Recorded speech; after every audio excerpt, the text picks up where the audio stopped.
Hallo und herzlich willkommen zu einer neuen Folge des NachHall-Podcasts vom Nachhaltigkeitsbüro der HU. Heute wieder mit dem neuesten Vortrag aus unserer Ringvorlesungsreihe Der grüne Faden. Viel Spaß beim Zuhören!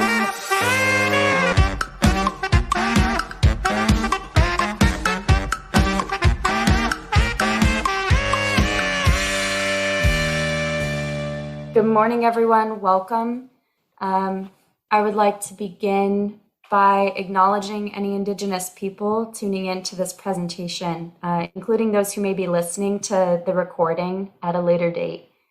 Thank you for being here. You are seen and valued. I would also like to acknowledge the first people of the land I currently reside on.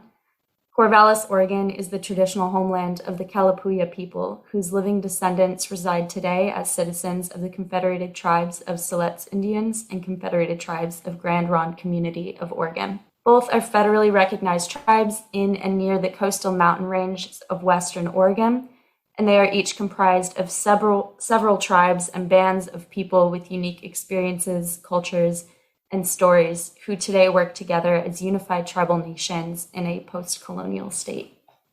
Very quickly, thank you so much for the wonderful introduction already. But again, in case anyone's listening to this recording later, my name is Coral Avery. I use they, them, or they, she pronouns. I'm a Shawnee tribal citizen of Shawnee and mixed European descent and grew up in Kumeyaay lands of Southern California around San Diego area and currently reside on Kalipuya lands of Oregon in Corvallis, Oregon. I'm a first-generation college student, meaning I'm the first in my family to go to college and to get a college degree. I was also a transfer student, so I started in community college before going to university and graduated in the class of 2020. I, as was mentioned, also studied at the University of Tübingen in 2018 for the summer semester. And currently work for the Bureau of Indian Affairs in the Tribal Climate Resilience Program and with the Northwest Climate Adaptation Science Center. So to give a better idea of the geographic area that I'm going to be discussing today, I wanted to include this map. I've included the link at the bottom of the slide. It's just native-land.ca. And this is a really great interactive map to look at the territories of different Indigenous groups, the language spread of different Indigenous groups, as well as treaties within the Americas. And it's not a complete map, but it's growing in that direction, and I highly encourage everybody to use it. With this map, I wanted to show that Indigenous people exist across the globe, but I will be focusing on the Americas, particularly within the United States.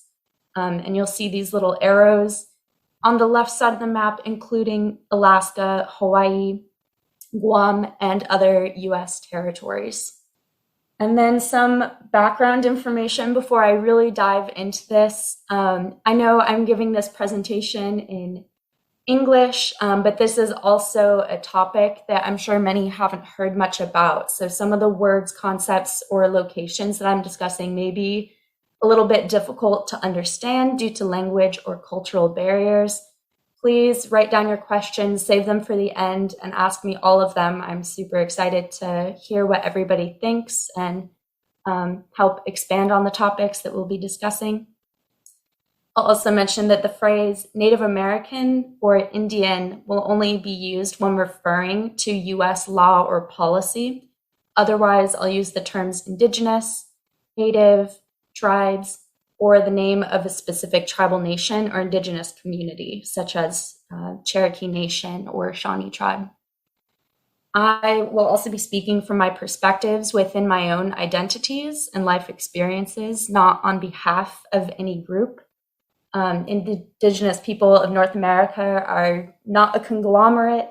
We hold many different Native identities, including our language, culture, religion, politics, identity within tribal nations, geography, history, and many more factors. And my experiences differ vastly even from those within my own tribe. There will be a lot of information shared today, so again, please ask questions, save them for later. I will be sharing resources at the end as well for some further learning and can add on to it before these slides are given out. And yes, these slides will be provided for everyone. And lastly, I'd like to warn you that some of the topics may be difficult to hear. I will be discussing some of the physical and cultural genocide that Indigenous people have faced within the US. And with that, I will now begin by discussing some of the colonized history of the country. So there's a very long history of Indigenous people in the Americas before European colonization. Indigenous people have been here since time immemorial, meaning before memory or since the very beginning. I only start here because it provides relevant context for present-day Indigenous agricultural practices and climate justice efforts. So that's why I'm starting with the colonized history of these lands. And this history of colonization is suppressed, falsified, and romanticized within the United States as well as globally, which leads to many issues for Indigenous peoples today, but also for other groups of people. To give an example, most American kids can't name more than 3 tribes within the United States, and many believe, not just kids, but adults as well, many believe that Indigenous people do not exist today. Textbooks of all grade levels include misinformation that serves to better the image of the US government and colonized history, so there's rarely change that happens. And an important fact to know is that the genocide of Indigenous people would later inspire the Holocaust. Native people have also had their lineage tracked today by the government through blood quantum. And blood quantum was a tool of control used against both Black and Indigenous Americans. So if an individual had even 1 drop of Black blood, they were considered Black and could therefore be controlled and enslaved. If an individual did not or does not today have enough Native blood, they are considered not Native at all. So they're stripped of that tribal affiliation and Native identity. So Native people are the only group of people subjected to blood quantum today. It's also a practice used for dog and horse breeds. Tribal status is also used to further divide Native people and Indigenous identity. So tribes are politically defined Indigenous identities, but not all Native communities are federally recognized tribes. And that does not make any group or any individual more or less Indigenous. Today, tribal citizens are similar to dual citizens, where they're members of their tribal community as well as US-born citizens. And tribal members need to show proof of ancestry to be enrolled tribal citizens. And this can either be done through blood quantum or physical documentation, which is usually the case.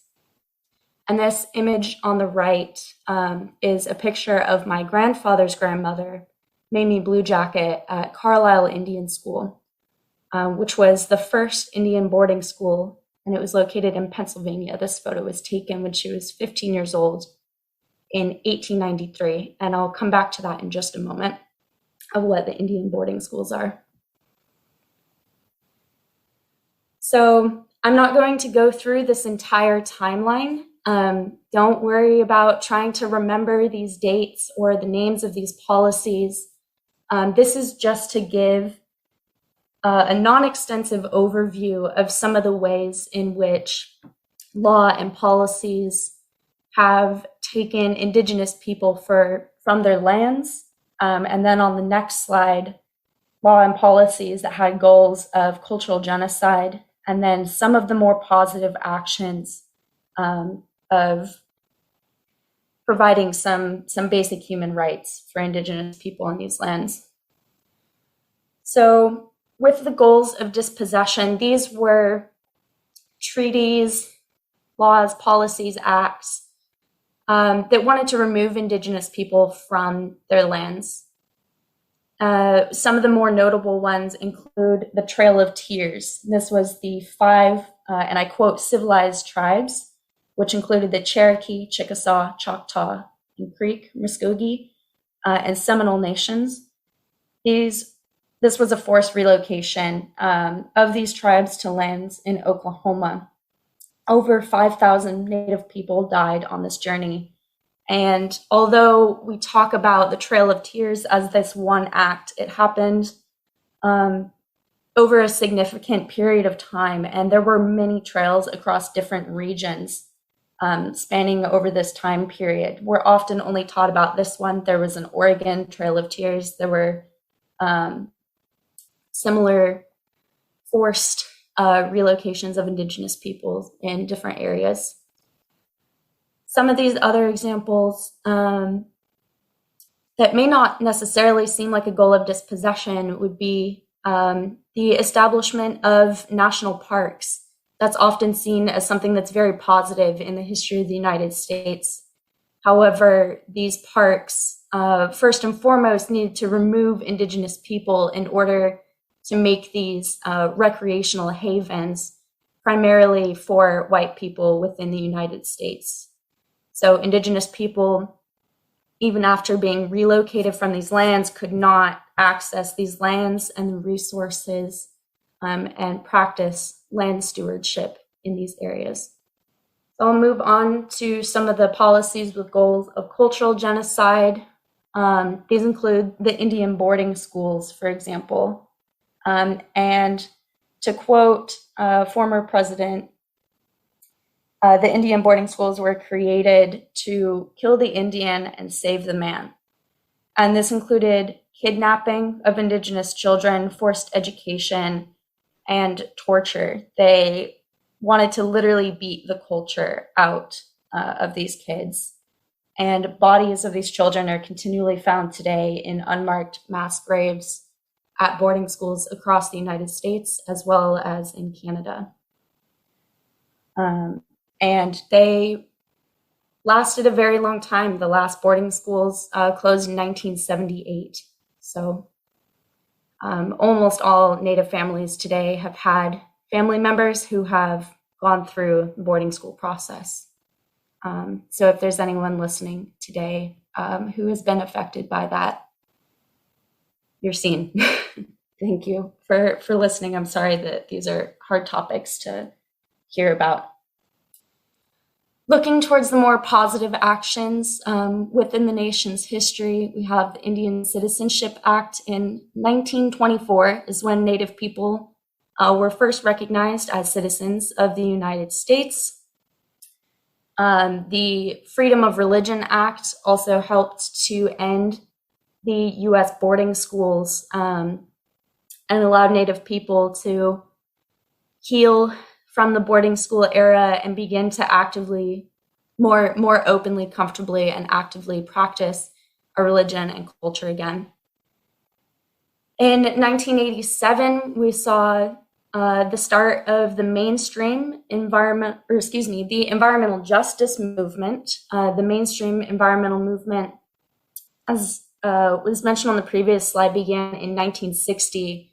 And the problem with the mainstream U.S. environmental movement is that it focused very much on preservation of lands for recreation, which again was not beneficial whatsoever to Indigenous people who are not allowed to be caretakers for the land. So 1987 began the environmental justice movement, which centered Black, Indigenous, and other people of color within the United States to right the many wrongs of the U.S. government and the way that they facilitated land management and created inequities within our communities. And in 1991 was the first National People of Color Leadership Summit. This summit was significant because it recognized and brought to the forefront Black, Brown, and Indigenous people's leadership in protecting our environment and natural places.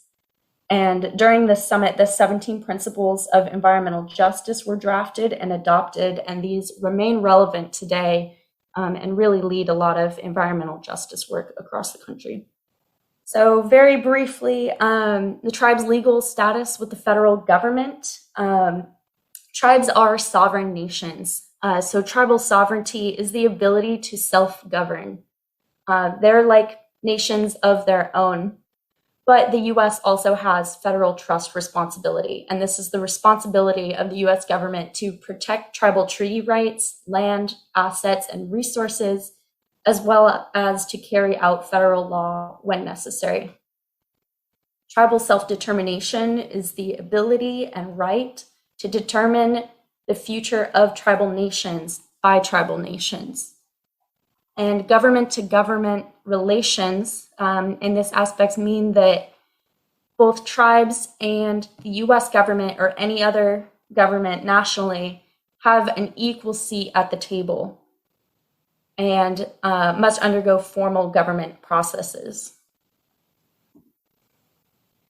So to look at where Native people are today within the U.S., these orange areas on the map represent tribal reservation lands, and the darker green an area, the higher the Native population is. So 70% of Natives today live off of reservation lands. Many live in other urban as well as other rural communities. Native populations seem to be the most dense around reservation lands, but are definitely not limited to these areas. And Native people make up about 2% of the US population today.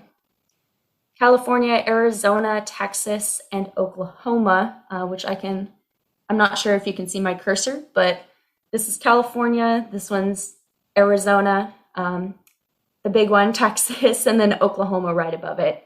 Have the highest Native populations.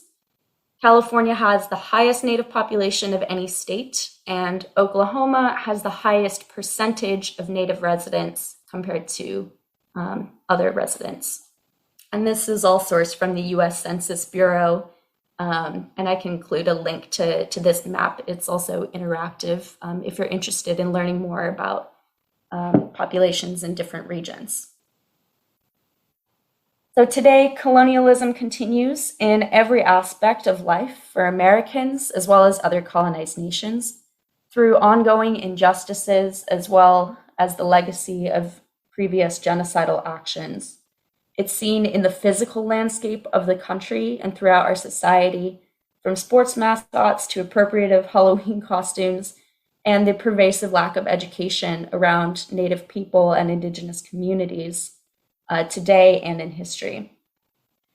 Although these issues won't disappear anytime soon, waves are being made for positive change. And today there's a focus on cultural revitalization, tribal sovereignty, and decolonization, all of which challenge the colonial norms and share Indigenous worldviews and values. Indigenous communities collaborate with federal, state, and local government agencies, as well as other nonprofits and other groups, on agricultural, climate adaptation, and infrastructure projects to strengthen tribal and Indigenous communities. So there's a slow but vital effort towards healing and reconciliation to move towards a more just future. So speaking of those different ways of knowing, I'll now discuss Indigenous knowledge.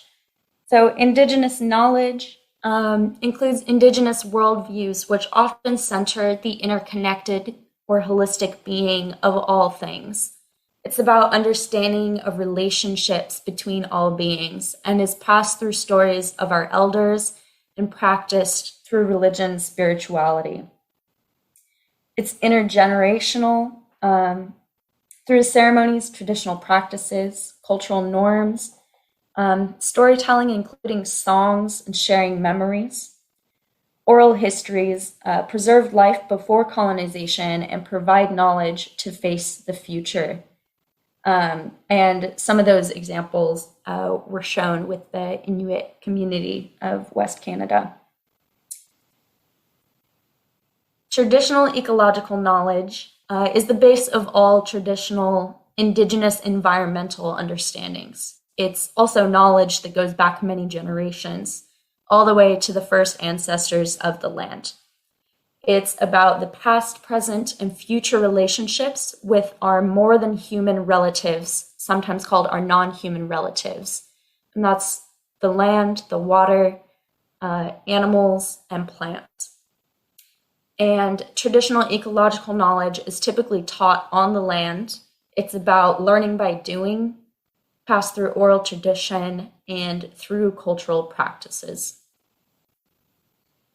So this is an image I'm hoping can help convey that Indigenous worldview.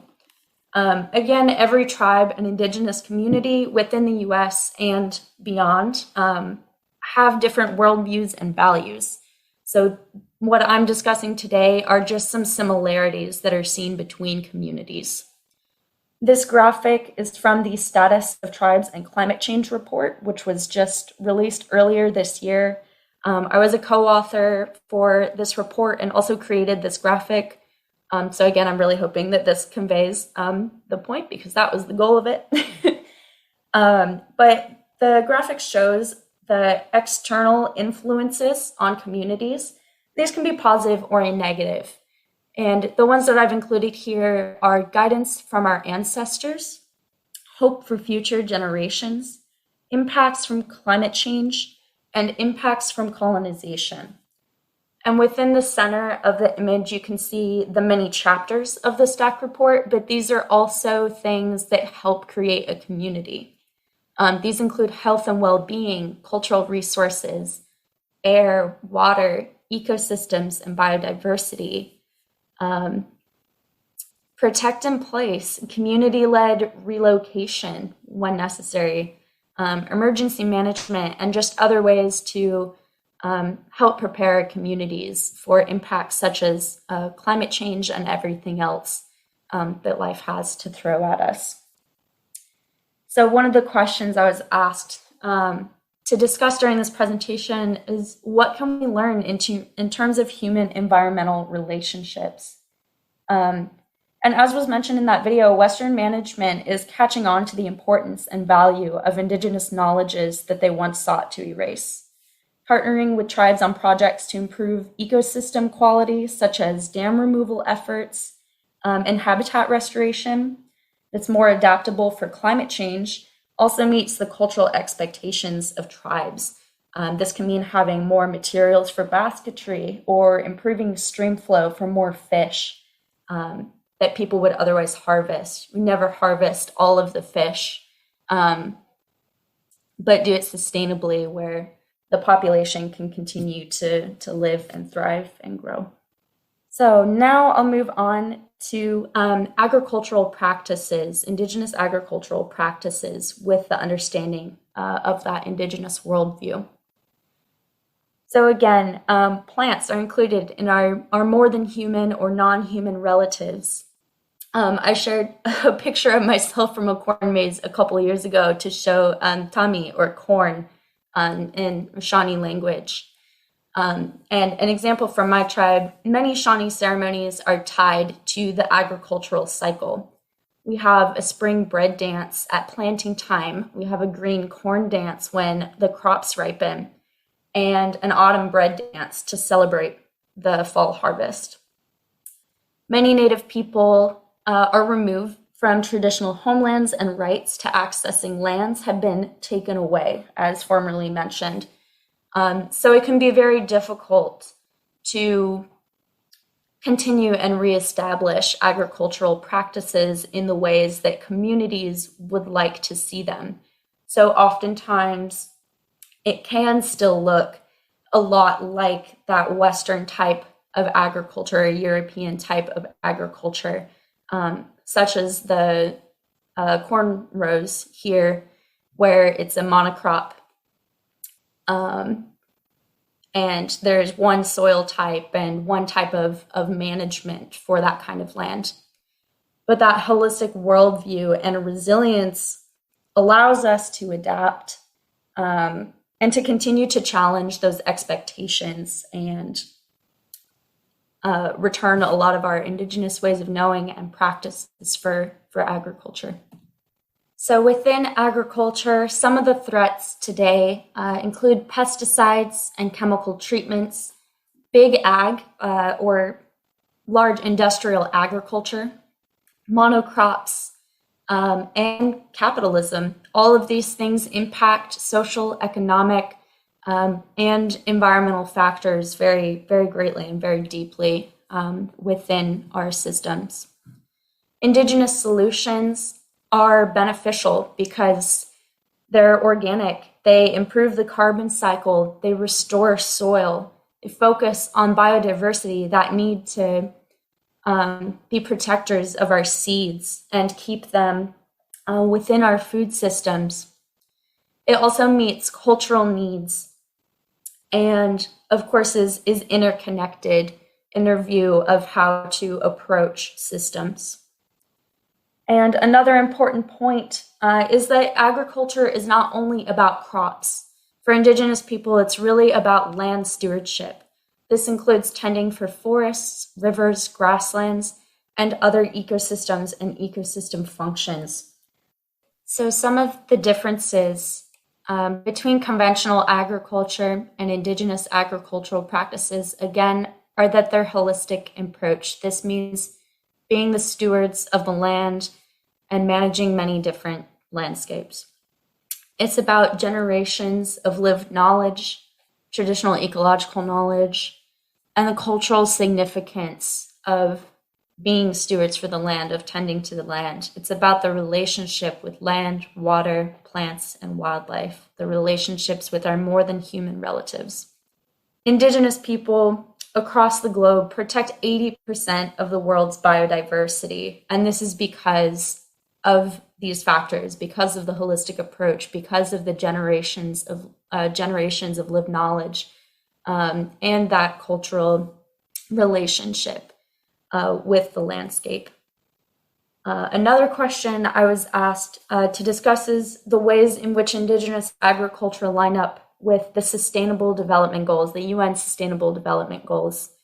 And as you may have already guessed, because it is so holistic an approach, it really addresses all of them, nearly all of them. I could probably give a separate presentation about each individual one and the ways in which Indigenous agricultural practices can meet each of these Sustainable Development Goals. For the sake of time, I don't want to go into it much, but I included the picture here of each of those goals and a link in case you want to access that at a later time and read more from the UN's website.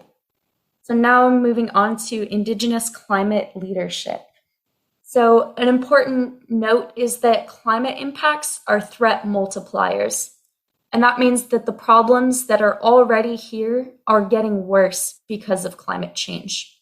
And one of the main forces facing climate change is the environmental justice and climate justice movements. Again, these are led by Black, Brown, Indigenous people and aim to dismantle the flawed environmental policies that have long harmed and marginalized communities. And again, it's not just Indigenous people that are leading these efforts, but Indigenous people were the first because we were the first people of this land. And the fight against climate change really began when colonization began. It's about protecting the land, even though we didn't really know the issues of climate change yet, and they hadn't really become an issue yet.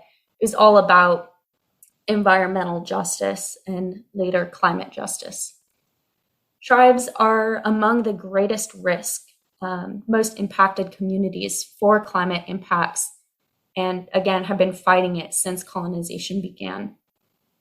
Some of the globally recognized climate efforts in the United States include Standing Rock, or the fight against the Dakota Access Pipeline. Although there's no longer a camp and occupation of the lands, this is still an ongoing legal process. And there's a lot of other issues happening right now as well. Although it was the most globally recognized, it was not the end. There's currently a stand against the Line 3 pipeline in Minnesota that spans across Canada and the United States. This month, there was a sit-in at the Bureau of Indian Affairs at the National Capitol demanding land back, returning the land to Indigenous peoples, to become stewards for the land again, to care for the land, to be able to have the right to access lands and resources. There's fights along the southern border of our nation because these border walls have divided communities and are having other environmental impacts on the area as well as the human rights issues involved with the southern border wall. And then there's also many efforts to undam dams, especially the Klamath Dam in California has been one that's been more, at least nationally, recognized. There's many other efforts that are happening now for Indigenous climate and environmental action. And so it's really important to continue to amplify those efforts and learn more about them and talk to your friends about them. So some additional questions that I've been asked. This one was really hard for me to think of, but what must not be missing for a socio-ecological transformation? And my answer to that is that for a true socio-ecological transformation, we have to prioritize frontline communities. They're already doing the work. Indigenous people and other frontline communities are doing the work. We have to continue to amplify those efforts to provide resources for them to fully realize their vision and meet their goals. We also have to restructure the approach nationally and globally to environmental issues. We have a lot of environmental climate-focused summits, but whose voices are actually being heard? Who's on the podium? And who are the decision makers here? Are they actually listening to diverse voices? Are they listening to frontline communities? Or are they a lot of the same people who have, honestly, a lot of talk and not a lot of action? We have to really focus on systemic change, and we have to do so in a way that includes all voices. Another question was, what gives me hope and motivation for my work and commitment? So in my work, like I mentioned, I graduated college just last year with my double bachelor's. While I was a student, I was working my entire undergrad as well, but I still consider myself very new in that professional sphere. And during the past couple of years, I've seen the resilience of Indigenous people, the successes of Native leadership on the front of environmental change, which again improves all aspects of our community for all people. Tribal work is not self-serving. It benefits everyone. And I've been truly inspired by other young people who are bringing together their generational knowledge with new technology to create change. I've also seen really strong and passionate collaborative work between agencies. And that can include federal agencies with tribes. It's been a lot of grassroots activists, people who are on the ground, on the front lines, demanding change and have collaborated with other nonprofits or environmental groups. That's looked a lot of different ways, but it's still amazing to see all of that collaborative work. And I've also seen a lot of interest in these topics globally.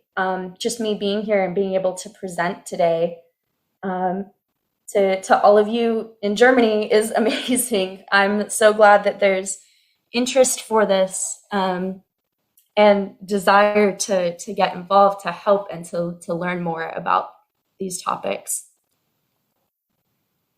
Some other quick examples of tribal climate actions. These are all based in the Pacific Northwest, but I just want to reiterate that it's not just environmental efforts for climate action. It's about infrastructure, economic opportunity, cultural preservation and revitalization. It's about human health, and then planning and adaptation for the future of climate impacts as well.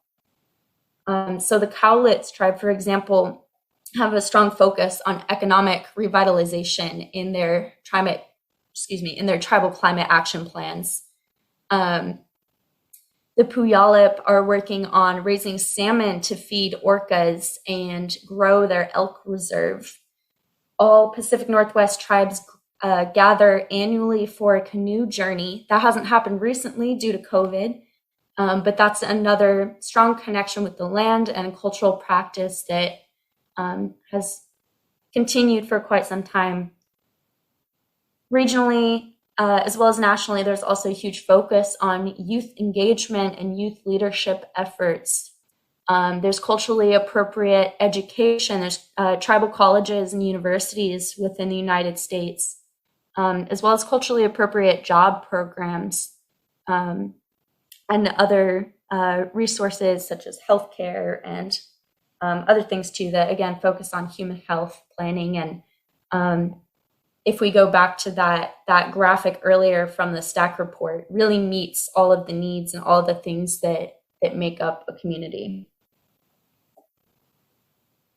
So now I want to briefly discuss some ways that you can continue to amplify Indigenous action, and then some ways that you can continue to learn about all of the amazing work that's being done by tribes and being done collaboratively with Indigenous communities. So first, we have that map that we started out with, native-land.ca. You can learn about Native nations in the US and beyond, learn about the language, territories, treaties of Indigenous people. And again, that's a growing resource. You can also educate yourselves on the successes as well as hardships of Indigenous communities. There's usually too much focus on all of the hardship, on the ways where Indigenous people have had to survive and overcome and remain resilient. But there's so much Indigenous joy and success that has happened as well. So really focusing on the successes and all the amazing things that have happened, are happening, and will happen is very important.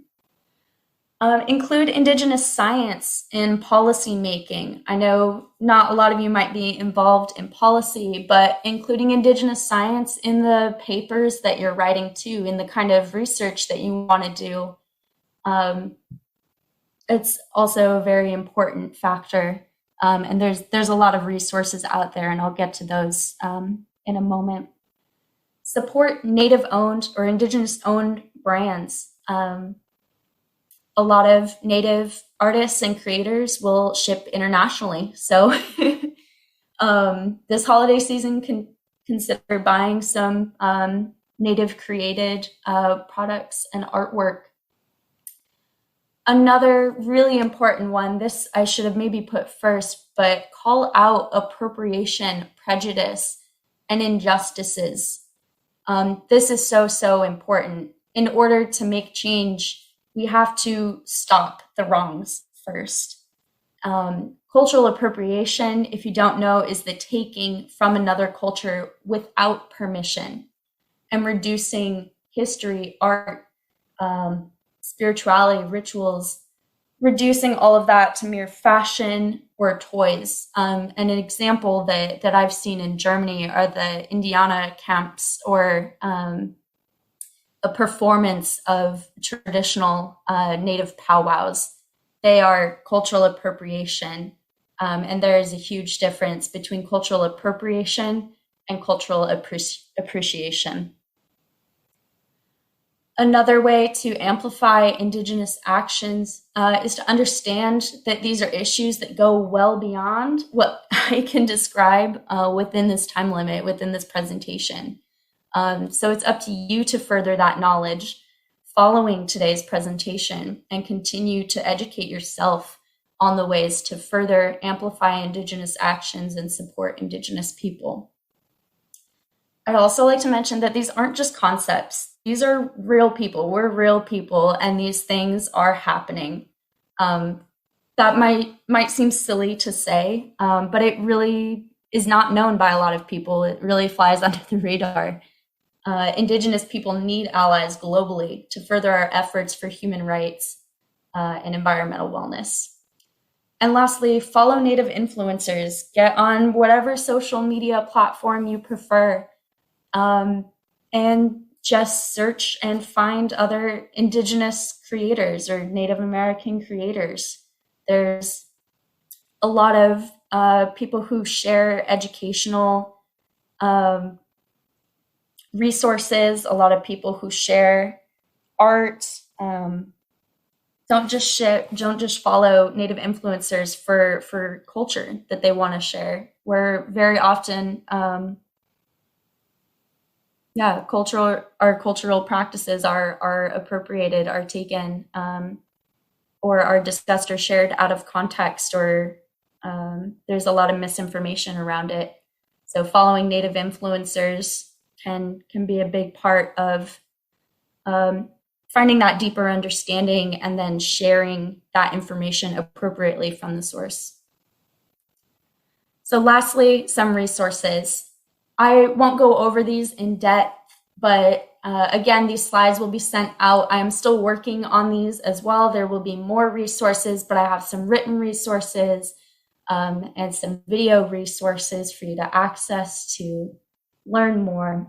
And thank you all, Niawe, so much for listening to this presentation. And I am more than happy to answer questions that you all may have.